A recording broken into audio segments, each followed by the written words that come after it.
Blackout here, everybody. Today I'm going to talk about. I was looking up a lot of things on YouTube. They're debating of who's the most powerful wizard, and most of the people it's in Harry Potter. Me personally, I like Harry Potter. Wizards just seem a bit weak to me. It's like they can't cast a spell without their wand. I mean, sure, very powerful ones. I mean, like Dumbledore, clapping his hands and disintegrating in the Phoenix. That was pretty powerful. But any Patronus spells, Expelliarmus, the death curse, Avada Kedavra, those all need a wand. Now, so I'm going to talk about who I think is the most powerful wizard of all wizards, of all genres.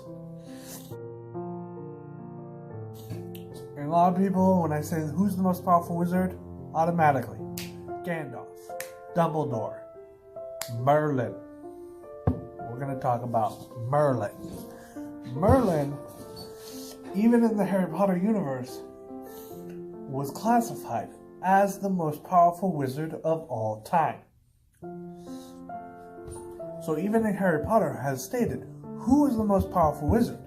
So I don't know why there's this debate of who's the most powerful wizard in the Harry Potter universe, because J.K. Rowling and in Harry Potter, they already told you who was the most powerful wizard. Merlin. Merlin was the most powerful wizard of all time. He was more powerful than Dumbledore, more powerful than Voldemort. There's more powerful than the four founders of Hogwarts. In fact, there's a theory that Dumbledore is actually Merlin. Either that he changed his name and lived for a very long time, or that he's a reincarnation of Merlin. I'm going to debunk that a little bit. One, he can't be Merlin, as in he's lived from the year 900. I'm not going to give you the exact date because I'd have to look that up, and my phone won't let me look it up and film at the same time. So we're not going to do that. But it was around 900. To now, because J.K. Rowling already told you when Dumbledore was born. He was born in the 1800s, or late 1800s, or not 1800s, 1900s, late 1900s.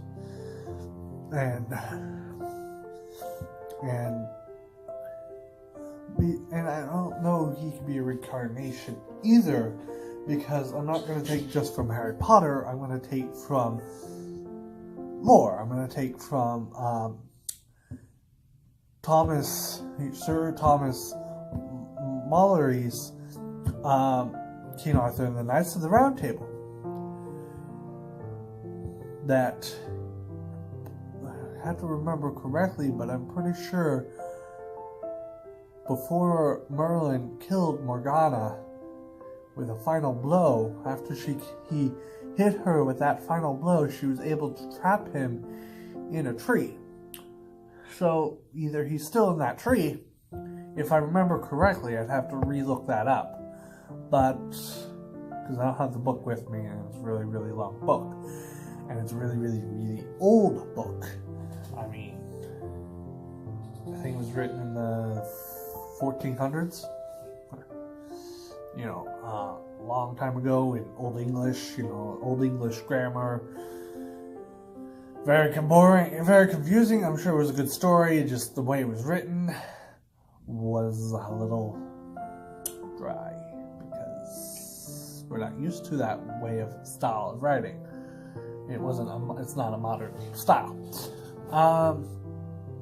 Secondly, in the Harry Potter, it tells you that it tells you that Merlin went to Hogwarts. So, we know that Merlin went to Hogwarts. And I want to debunk another thing, that Voldemort is the most powerful Dark Lord. I don't actually believe that to be the case. If we're actually going to go, I believe Darth Vader is. But we're going to focus on magic, not Star Wars. But anyway, I'm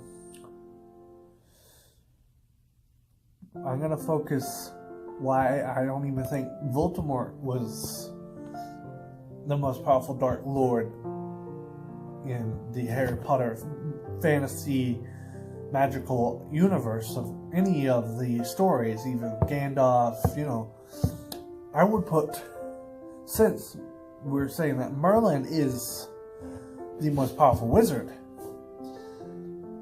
of all time, most people are going to agree with that Merlin is the most powerful wizard of all time. And I'm not talking about just BBC Merlin, which was a really good show. You should check it out if you have not seen it. It is a good show. The cast worked really well together. You can totally feel a relationship between Merlin and Arthur. I'm not just pulling from there. However, I am pulling from Sir Thomas Malory? I can't sure how to say his last name. King Arthur and the Knights of the Round Table, the 15 or 1400 book. It was written in the 1400s. I'm going to pull from that, being the first recorded story of Merlin, King Arthur. And even I'm going to pull from all of Merlin's stories.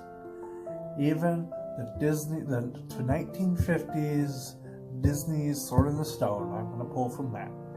Because this is a classic. It's a Disney classic. It's not the best Disney classic. That would fall under The Lion King. But, what was I saying? I got off on a tangent there. Oh yes, why I don't think Voldemort is the greatest Dark Lord. Because who challenged Merlin? Who almost defeated Merlin? Who basically did defeat Merlin, depending on which story you're looking at. Who caused Merlin the most trouble? It was not Voldemort. Voldemort didn't even exist. And seeing that Voldemort couldn't even take over a high school, which is, Salaman, or Salaron, I get the two mixed up. The white guy, Count Dooku, and the all-seeing eye thing. And they both start with an S, and it's very confusing. So I apologize if I said the name wrong. Don't shoot me. Also, he conquered a lot, So, claiming that Voldemort was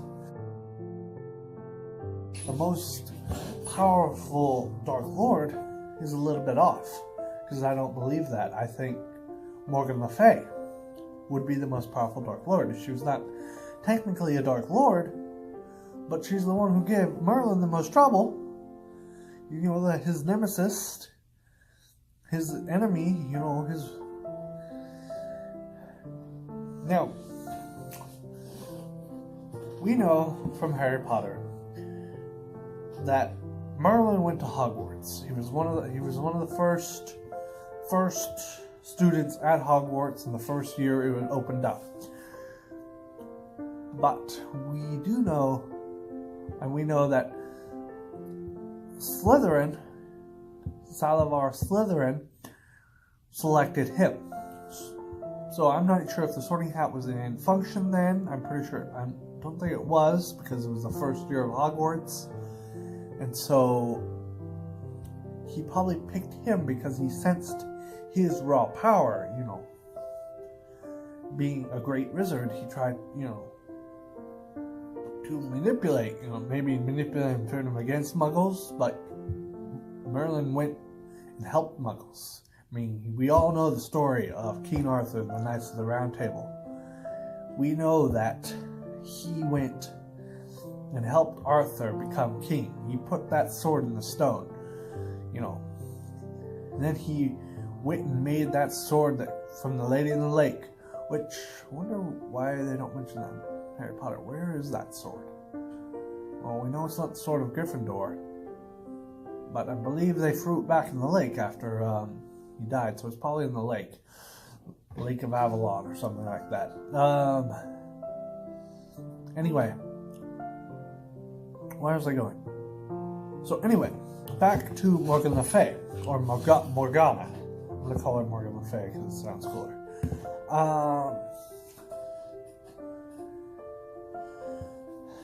We know that Merlin went to Hogwarts. What I'm thinking is that Morgan Le Fay did not go to Hogwarts, because we know one thing from the books, from every story of Merlin ever told, that Morgan, unless it's BBC's Merlin, they kind of messed that up, even though it was a really good series. They didn't get it, accurate. That Morgan Le Fay, or Morgana, was Merlin's apprentice. So I'm pretty sure she did not go to Hogwarts. If anybody can find that and clarifies that she did, then there you go.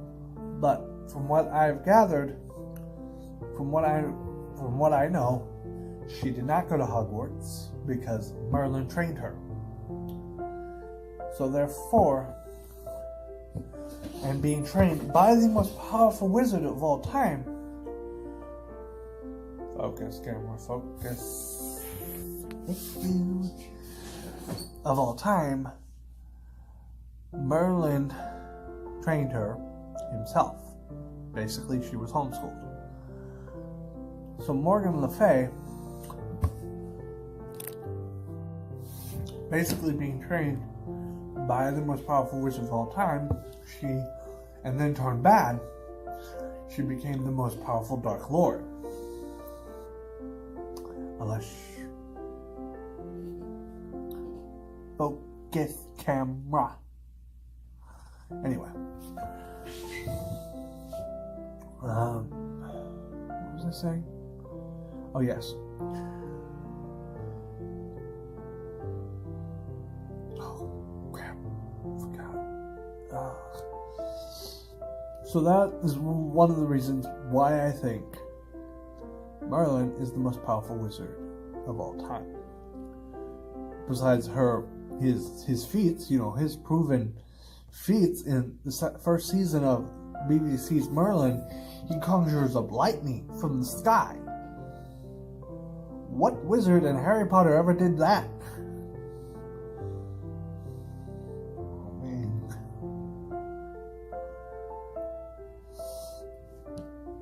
What? And then he put the sword in a stone. Don't remember any wizards ever doing that. And he never used a wand. No. I don't think, besides maybe the 1950s Disney's Sword in the Stone, he using a wand, but he used it more like a bayonet, a baton. I think is what they're called. Baton to conduct his furniture into his suitcase, compose his furniture into his suitcase. He did not really use one. The fact that he time traveled in that same movie, send me to Bermuda, which was not discovered yet. That was pretty impressive. Besides Hermione time traveling with her special necklace, he didn't use it. He didn't seem to have a necklace. He turned into a rocket ship and blasted himself off to Bermuda. Secondly, Also,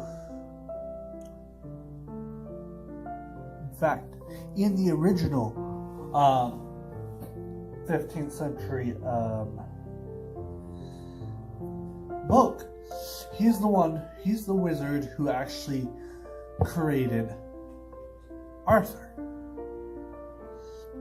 He conceived Arthur. Well, he didn't conceive Arthur. Uther conceived Arthur here, but basically, he's the one who put it all together. Basically, and that story was a little depressing, actually. The first part, he told him to Uther lust for a woman that wasn't his, and so basically, Merlin helped him kill the guy so he can claim that woman. But apparently, the woman wasn't going to go out with him because she belonged to another man. And so having that man basically killed, Duke of Kent, I believe, or Duke something, he's a duke. Uther, King of England, had that guy killed and then took his wife and conceived, to have a son with that woman. So basically, it's a little dark story, but it was 300 years ago, so things were a little dark. We all remember Macbeth. That was a pretty dark story. Anyway, so leave a like, subscribe, and comment if you agree. Comment if you agree, just what your thoughts are on that. So have a good day. Oh, and visit my Instagram under the same name. Like, subscribe, and leave a comment below. And TTFN.